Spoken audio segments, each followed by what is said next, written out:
Good morning mga bay, sa mga followers nako diri sa Taguluan ug sa mga client diri sa barbershop sa KG Cuts. Good luck sa mapilian karon kay mag-free na po tag isa. So samar gyapon sa akong giingon, dili pwede huruton kay pasmo atong mga sawa. So kita kits mga bay. Outfit check.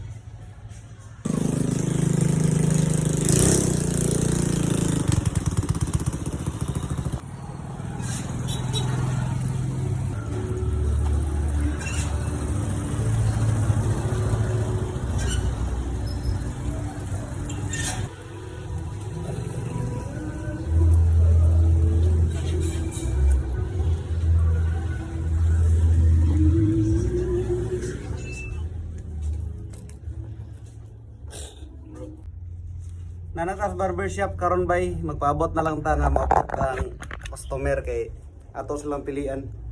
Wala pa hawan pa kayo. Good luck sa mapilian bay, good luck. Bi ato sa ning pangutanon bi. Bay nakapalo ka sa KG Cuts bay wala? KG Cuts nga page nakapalo ka wala? Oo. Sabi? Ay, KG Cuts? Oh, kana na to. Paldo ka nakapalo ka karon. Ano ba? KG Cuts Barbers. J, ha? Kiyog J nga got. Ato sa i-post ang video. Okay, atong tanaw na, nakapalo ba ni si Kwan? Migo. O tara barbers, tara na guna. Wow, wala. Bayad di ka. Musing, mangutana ko, nakapalo ka sa KG Cuts wala? KG Cuts nga page. Wala. Alam mo.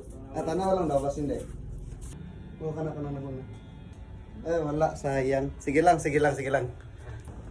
Pwede ko mangutana sa simo, nakoy pangutana. Nakapalo ka sa KG Cuts wala?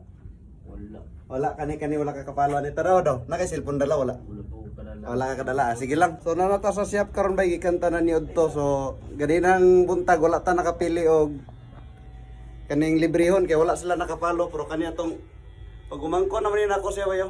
Pareha mi apelido ani. Ako aning tanon nung nakapalo bigit tinuod. Tanan na to eh. Nara, screenshot. Ay, screenshot niya. Katong sa kwan yan sa palo. Ay, sa kwan? O, nakapalo ba sa kwan? Okay. Sa page ba? Nara. Following siya bay. Libre siya gupit karon. So, mo na to bay. Nakuha na ni Rondel ang free haircut karon nga adlaw. Pero wala makabalo nga maglibre ko anang adlaw kay kuha na ni siya kalit-kalit ra ni nako ka video. Ayaw lang po mo kalimot o follow sa akong page o like, share na lang po din namin yung video. Dagan kayo salamat mga bay. Well, you can knock me down, step in my face, slander my name all over the place. We'll do anything that you wanna do.